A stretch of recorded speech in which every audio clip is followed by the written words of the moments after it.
Eh, ẹ̀yin ènìyàn mi, mo pe àkọlé ọ̀rọ̀ tí mo fẹ́ sọ ní wákàtí yìí ní Wherein lies our security and safety? Níbo ni ààbò wa wà? Ta ló máa gbà wá nínú hílàhílo tí wọ́n tì wá sí yìí? Àbẹ́ mọ̀ pé inú hílàhílo la wà. Ara ọ̀rọ̀ okùn. Ara rọ okùn. Nítorí jẹ́yẹ́ lókun ẹ̀ dúró. Adìẹ tó bà lókùn lára ò rọ̀. Because òun ló ìbẹ̀rù bojo pé ó máa fọ́, ó máa jábọ́ ló máa ṣe. Okùn ò kúrò lójú kan tó wà. Ẹ̀yin èèyàn mi, ọ̀rọ̀ tí mo fẹ́ sọ ní wákàtí yìí, ọ̀rọ̀ tó ní í ṣe pẹ̀lú èyí tí ọ̀pọ̀lọpọ̀ wa dì mú. I want to encroach into that sensitive issue that has been troubling us for decades. We have to speak out one way or the other. Bá a sọ̀rọ̀, á kú. Bá a sọ, á kú. Àwọn kan bá wí, á kú bá a wí, ọ̀run là ń lọ. Èmi ò mọ ẹni tó lọ sọ́run tó dé rí o. I don't. So ọ̀rọ̀ tí mo fẹ́ sọ yìí ó wà very sentimental. Ẹ jọ̀ọ́ ẹ gbà mí láyè kí n sọ bó ṣe rí lára mi. Ọ̀pọ̀lọpọ̀ wa là ń fi kíní sára tá à ń japoró nínú yàrá wa. Tá à lè sọ̀rọ̀ síta. Èmi dé ó dojú kókó. Wọ́n ní iná jó dórí kókó. Òun ló jẹ́ kí n fẹ́ voice out yìí. Torí kò yé mi mọ́. Àmọ́ bóyá aré tó tiẹ̀ tó lè fún wa ní tó lè sọ pé ọ̀nà àbáyọ rèé. I'm going to talk about Christianity and Islam because those are the two major problems we have. Maybe it's only in Nigeria because Nigeria náà ti máa sọ fún wa pé ìjọba ọ̀run kù sí dẹ̀dẹ̀. Ìjọba ọ̀run ń bọ̀. À ń lọ sí paradíṣe. Àwọn Muslim láwọn náà ń lọ sí àlùjánnà. Christians wọ́n sọ nípa iná. Hellfire. Is either you go to paradise or you go to hellfire. Àwọn Muslim àwọn náà níbẹ̀ ìsàlà kẹ́ lọ sí àlùjánnà or kẹ́ wọnú ná. With all this, look at where we are. Okay, religion is supposed to be a yardstick to morality. Ká gbégbé ayé tó dára. Ní tèmi rò pé religion yẹ kó ṣe fún wa nìyẹn. Kó tọ́ wa sí ọ̀nà. Bíbélì ní èmi, Jésù ní òun ní ọ̀nà òtítọ́ àti ìyè. Okay, ọ̀nà òtítọ́ àti ìyè ọ̀ndà báyìí. Who can say exactly where is the road? The two religions that are supposed to show us the way are antagonizing each other. Ẹ wò ó sí. Ó sún lèmi ṣe wá sọ̀rọ̀ síta because I don't understand what to do again. I'm lost completely. I was born into a Christian home. But mo mọ irú ìyà nítójú àwọn family mi rí. Tí mo fi lose àbúrò 7 láì gbé láì sọ. Wọn ò pààyàn. Wọn ò jalè. Wọn ò rọ́ọ̀bù. Wọn ò kidnap. And you believe in this God. So where are we? Humanity, where are we? Kí ló ń ṣẹlẹ̀ gan? Christianity was brought to us by the British. Islam was brought to us by the Arabs. Look at what they are doing. In Christianity, wọ́n ní Ọlọ́run sọ fún Abraham kó lọ fi Isaac rúbọ. Islam dé onírárá onírọ́ ni. Ó ní Allah ló sọ̀rọ̀. Ó ní Allah ní kí wọ́n fi ó ní Ishmael náà ní kán fi rúbọ. Wọ́n láwọn ẹrú làwọn. Islam believe that they are ẹrú. Christianity ní àgùntàn la wá. Àwọn tó dẹ̀ jẹ́ bí olùṣọ́ àgùntàn àwọn ní ká máa gbàdúrà pé Olúwa ni olùṣọ́ àgùntàn tí àwa kì yóò ṣe aláìní. Meanwhile àwọn ò gbẹ́kẹ̀lé Olúwa yẹn. to be their own olùṣọ́. Àwọn ti wà ní upper class of àgùntàn. No, they don't even see themselves as àgùntàn. So they have to seek protection from better sources. Security guards fully armed to the teeth. Àwọn ló ń ṣọ́ olùṣọ́. Wọ́n wá fi àwa lẹ̀ kí Olúwa máa ṣe olùṣọ́ àgùntàn wa. Olúwa tó dẹ̀ jẹ́ olùṣọ́ àgùntàn wa ń wò wá rán. Àwọn Muslim yìí sì wọ́n á wọlé church. Wọ́n á pààyàn lọ rẹpẹtẹ. Wọ́n á dáná sun church. Wọ́n á jíyàn kó. Olúwa tẹ̀ ń wò wá rán. Àbí bóyá ẹ̀yin ò rí ni ẹ má bínú bóyá torí pé mi ìríran mo ṣe ń sọ báyìí. But èèyàn ni mí. Mo lẹ́jẹ̀ tó ń flow nínú ara. I am concerned about these people that are being carted away. Nígbà tí kìí ṣe ṣíkì là ń kó. Ṣẹ́nìkan lè dédé wọ pọ́tì kan sì kókó bá bíi 20 chicken kó dẹ̀ máa kó lọ ká má sọ pé olè. Wọ́n á kọ́ 200 people and nobody cares. That's why I'm asking, wherein lies our security and safety?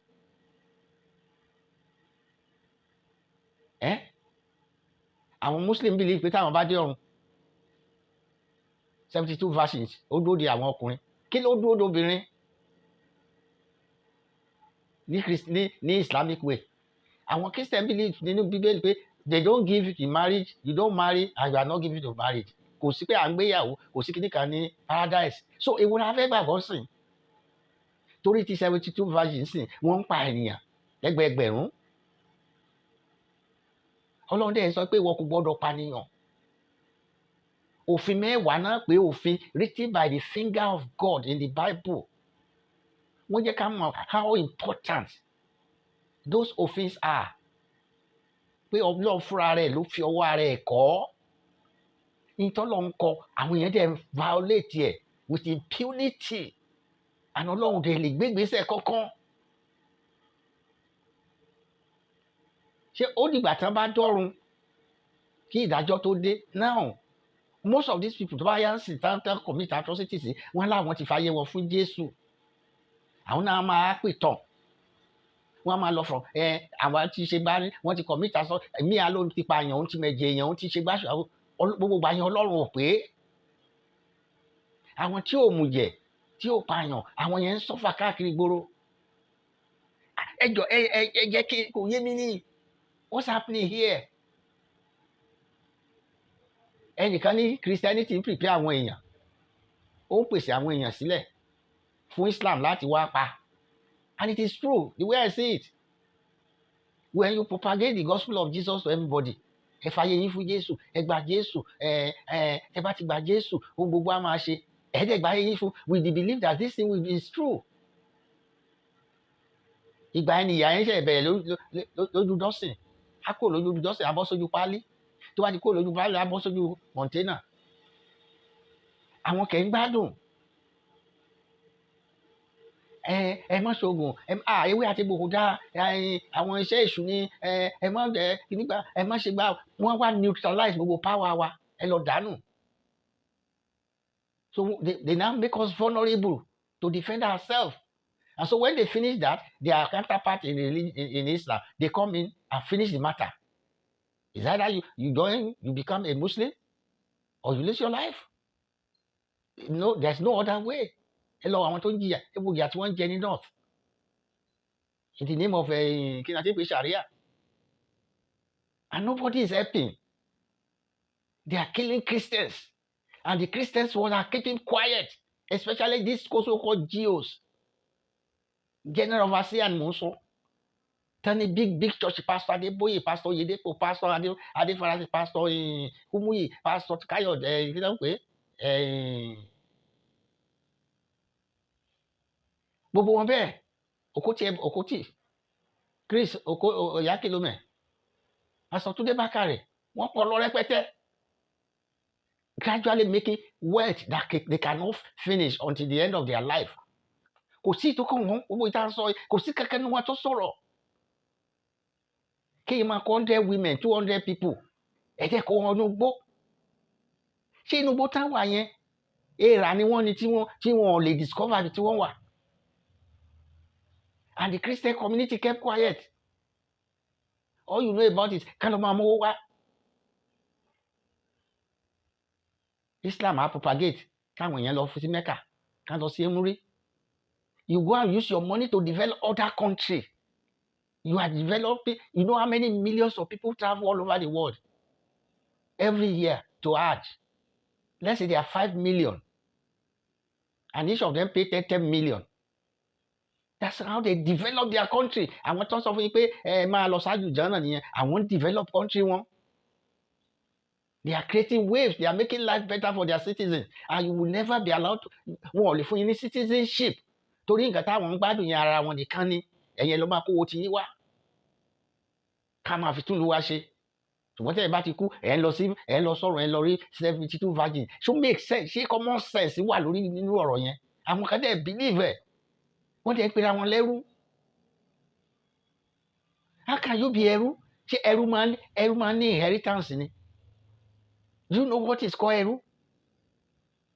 Ẹrú is supposed to be used and dump. Tó bá kú fẹ́mi ẹ̀ ni. Tẹ́ bá kú ẹ̀kà kú tẹ́. Quran tó sọ fún yín pé gbogbo Muslim ló máa wọ̀ nínú iná. Ìyẹn kò tí ì jẹ́ kójú yín ó là. Wọ́n ní kíní ibi tẹ́ fi ń dólẹ̀ tẹ́ bá ń gbàdúrà tẹ́ bá ń forí tẹ́ fi kíní róbótó tó wà níwájú orí yẹn nìkan ni ò ní jóná. Ṣé ó possible ẹ̀yin náà ẹ̀ wò kàn tẹ́ sọ lẹ́nu? Gbogbo ara jóná kíní. What is so special about that round kíní tó wà ní ìtọ̀wájú orí yín tí ò ní jóná? Ẹ wá jóná tán wá ṣe àwọn máa mú yín jáde, wọ́n máa mú yín lọ ṣáájú jọ́nà. Ṣé ó possible ṣé iná máa ń fọwọ́ ra àyàn lára ni? Àbí iná tí tá dábì kan? Ibo lẹ ti rí tí iná jó odidi ilé táwọn èèyàn wà náà tó dẹ̀ tán dẹ̀ survive tán fẹsẹ̀ rẹ̀ jáde. Wọ́n dẹ̀ ń tàn wá jẹ, wọ́n ń tàn wá jẹ. Àwọn British wọ́n gbé Christianity wá, wọ́n fi kó wa lẹ́rú. Islam náà gbé tiẹ̀ wá létà. Èyí tẹ́yìn bá ti lò tán ẹ transfer ẹ̀ sáwà. Ẹ̀yin lọ bà ẹ̀sìn wọn jẹ́.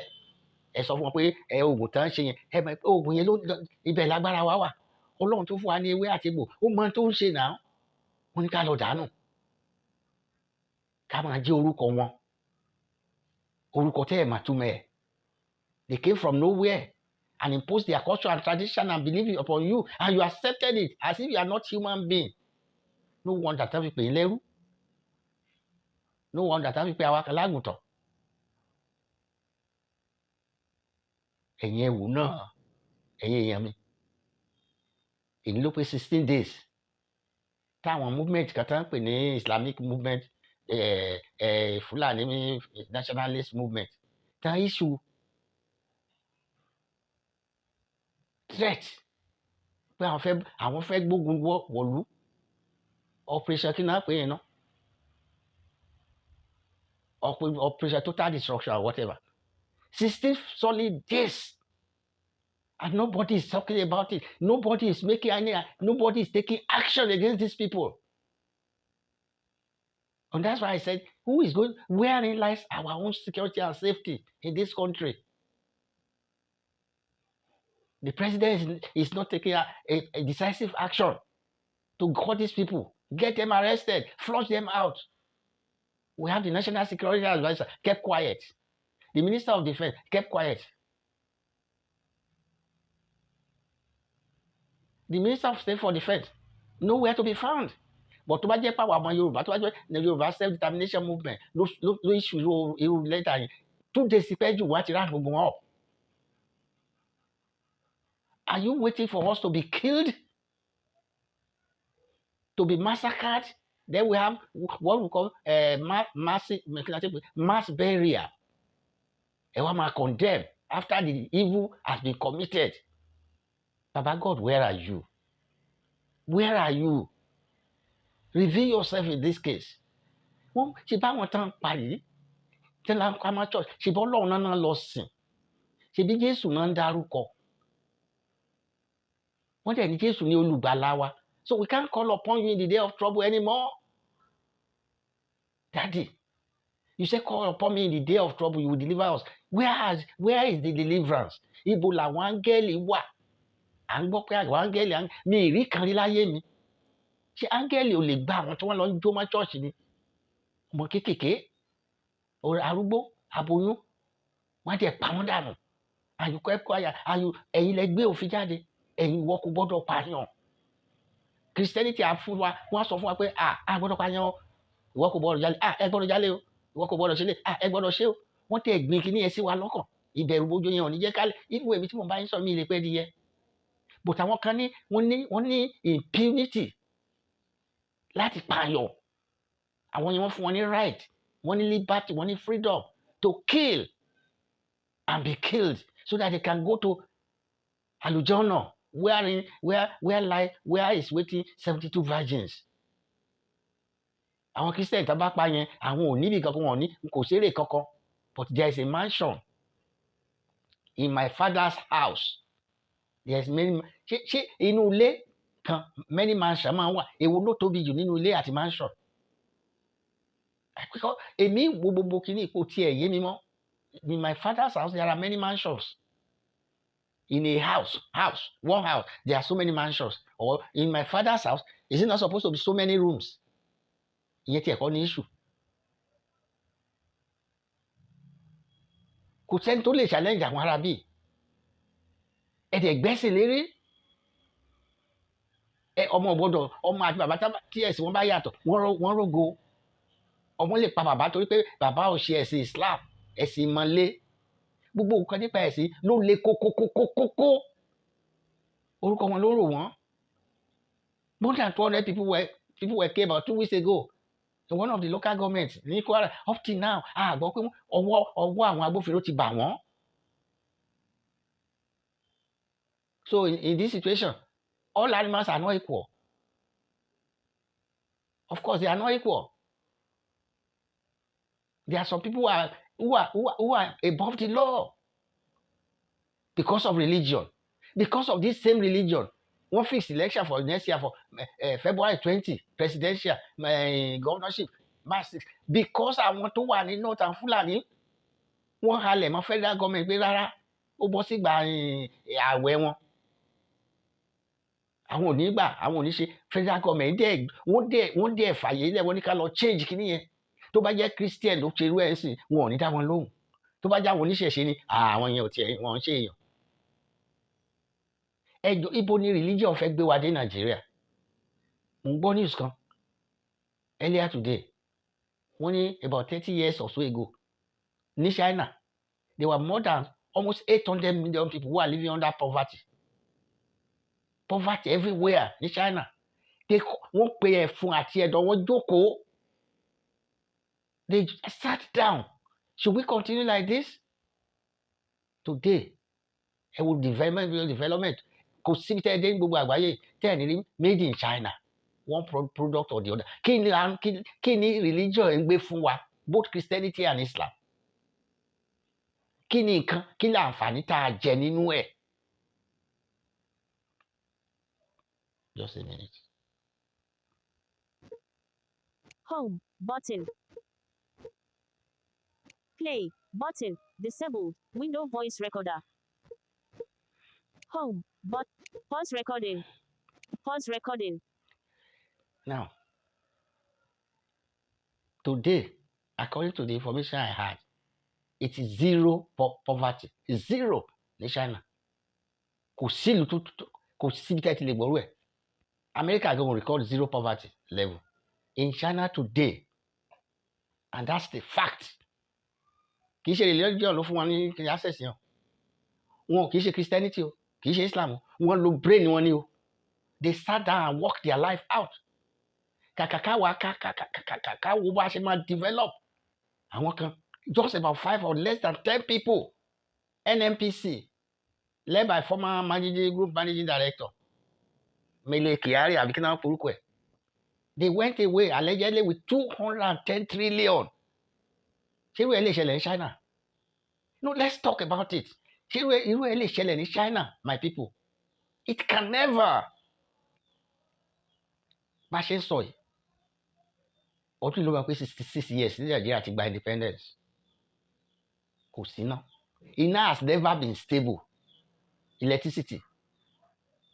Ìgbà tí bàbá Tinubu ń bọ̀, ó ní ká fún un ní first term pé òun á fix ti electricity first term ti fẹ́ parí o kàkà kó sàn lára ìyá àjẹ́ ni o ètò ìbọn fún ọmọ ẹ̀bọ́bìnrin o what kí là ń jẹ kí lọ látà ń jẹ ní Nàìjíríà what is the benefit apart from the politicians who are amassing wealth left right and center kí làwa mẹ̀kúnnù ńlá kí ni nǹkan tá a rí ọmọ wọn ò lè lọ sí school ọ̀fẹ́ àwọn kan dẹ̀ kó 210 trillion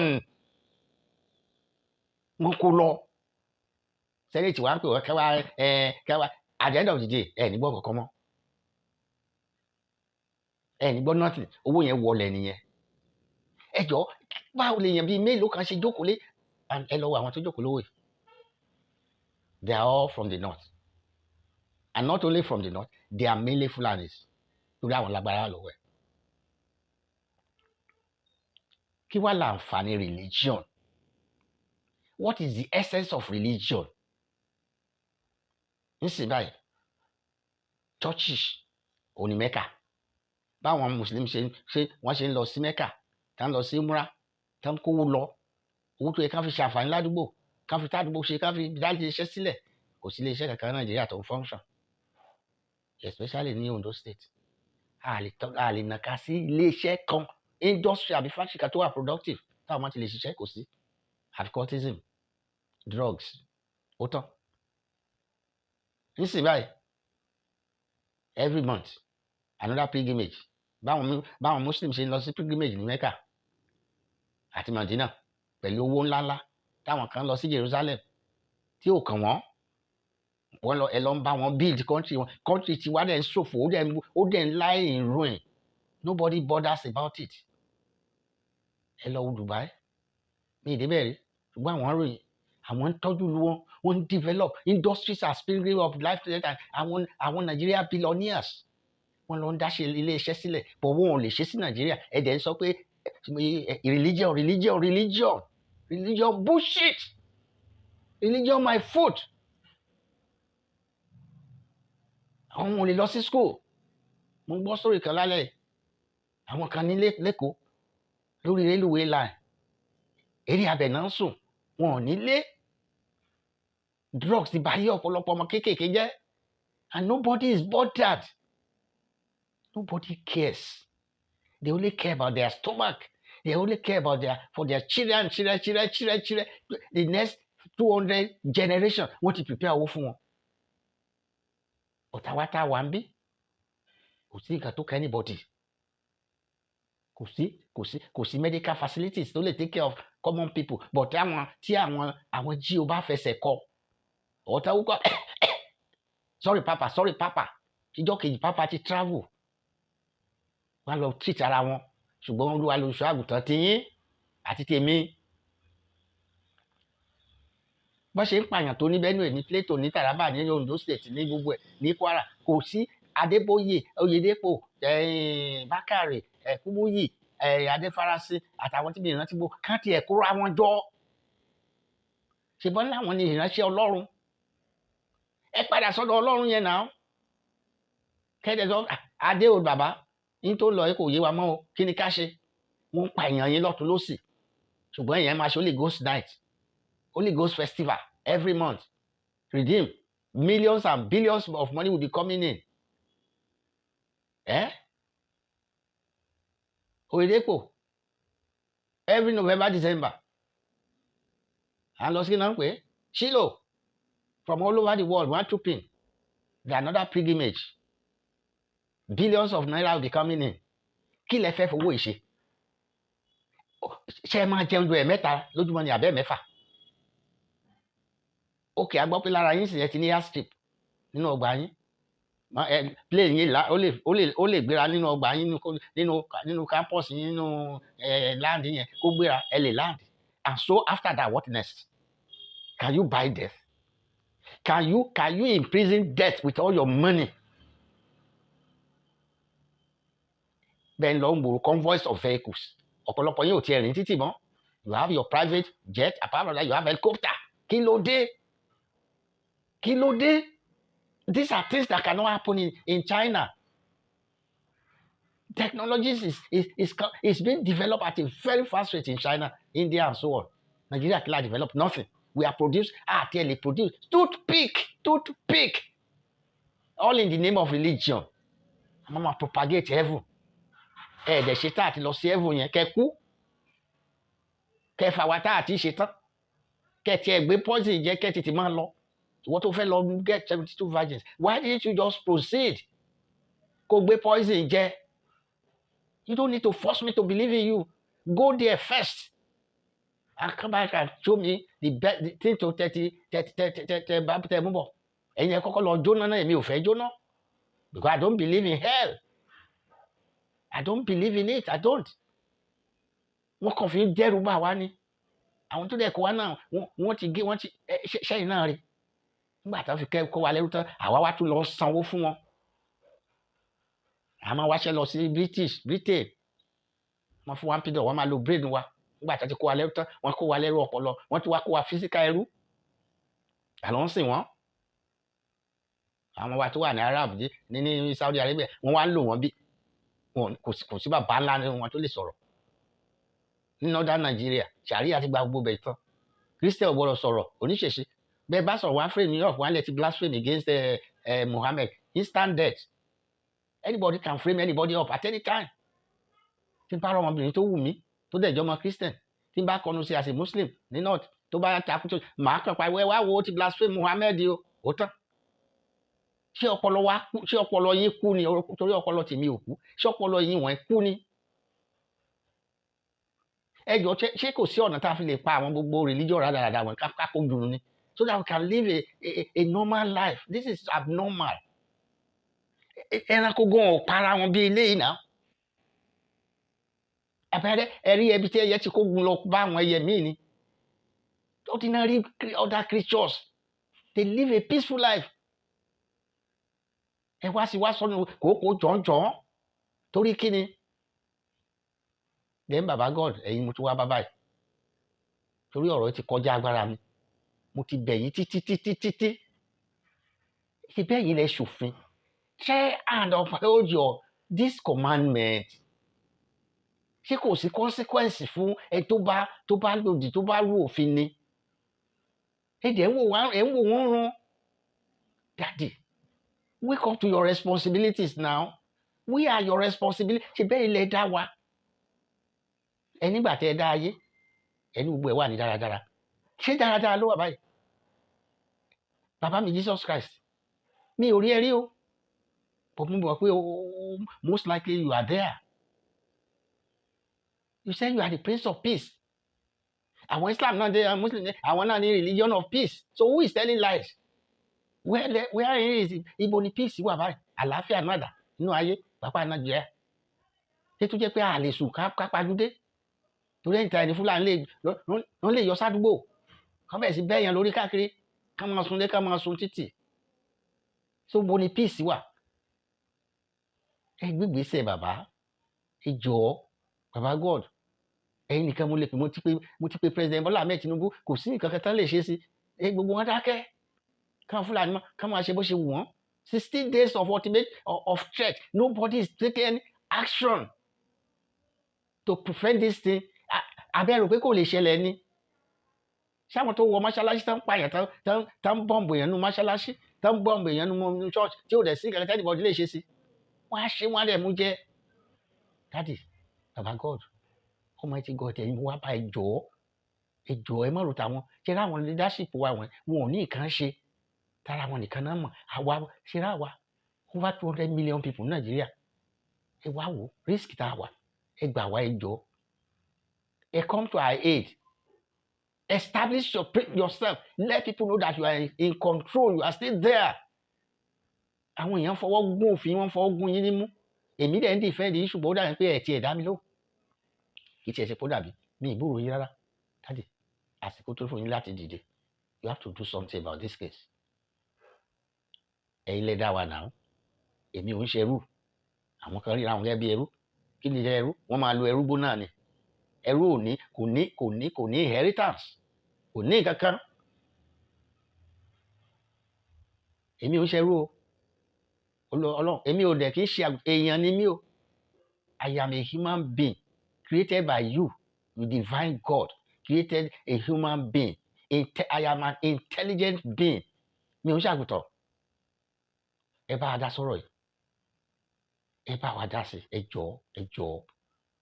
Mo forúkọ mímọ́ yín bẹ̀ yín. Ẹ jọ̀ọ́. Ẹ wo àwọn ọmọ kéékèèké tá à ń bí. Kí ni future wọn ò ní? Please, I beg you. Please. I beg you in your own name.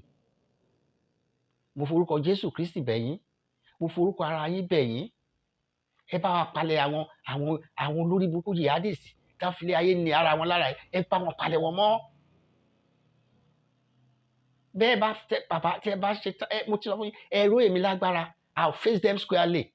Mi ní ìdìbọn, mi ní ìdàdá, mi ní ìdí ọkọ́. Just give me the divine power. Irú ìtẹ́ fún Elisha yẹn ó tó.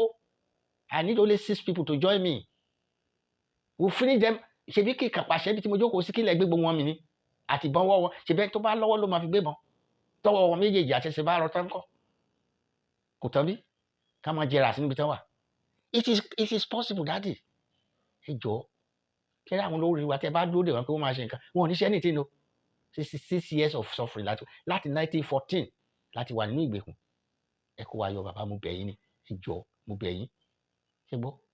Tí n bá sọ̀rọ̀ tí ò dáa ẹ dáríjì mi. Ẹ jọ̀ọ́ ẹ dáríjì àwọn ọmọ Nàìjíríà tó jẹ́ táwọn ojú yín àwọn aboyún inú àwọn kéékèèké kò sóúnjẹ kò sí school kò sí ilé ìwòsàn kò sí nǹkan kan kò sáàbò ẹ̀yin làbò wa o. Ẹ jọ̀ọ́ o. Mo bìlí pé ẹ máa gbé ìgbésẹ̀. Ṣé gbọ́? Bó bá ṣe jẹ́ ẹ kàn sí mi. Ẹ gbàgbé bá Pastor Adébóyè àwọn ń fi wá jẹun ni. Ẹ gbàgbé Oyèdépò. Ẹ gbàgbé Kúmúyì àwọn make money. Èmi ò make money mi if need money. Èmi fẹ́ gba àwọn èèyàn là. Mo fẹ́ kó wọn kúrò nínú ìgbèkùn tá ti wá sí. Kì í dẹ̀ ṣe Nàìjíríà nìkan o. All over the place. I can do it if you support me. If you give me the power and the authority, I'll do it. And you'll be pleased. Ẹ gbàgbé àwọn tó ń dé Bákàrẹ̀. Wọn ò ní nǹkan kan ṣe. Ṣé yín? Tí wọ́n ní ká máa purọ́ lójoojúmọ́ ká máa fi bíbélì purọ́ ká máa fi jẹun. Ẹ ṣe dáàdì mi. Màmá rẹ̀ tí ì sìn yín o. Ẹ ṣe. Ẹ̀yin èèyàn mi. Ẹ má sọ pé mo bú religion. Kí n bá dẹ̀ bú kí religion náà kan gbéra kan tún kan ṣe. But àwọn tó wà bẹ́ẹ̀ wọn lè ṣe nǹkan kan o. Wọ́n kàn máa lajúlẹ̀ táwọn máa pa yín dànù. Wọn ò ní pa ẹ̀mí o. Wọn ò ní pa ẹ̀mí. Stop.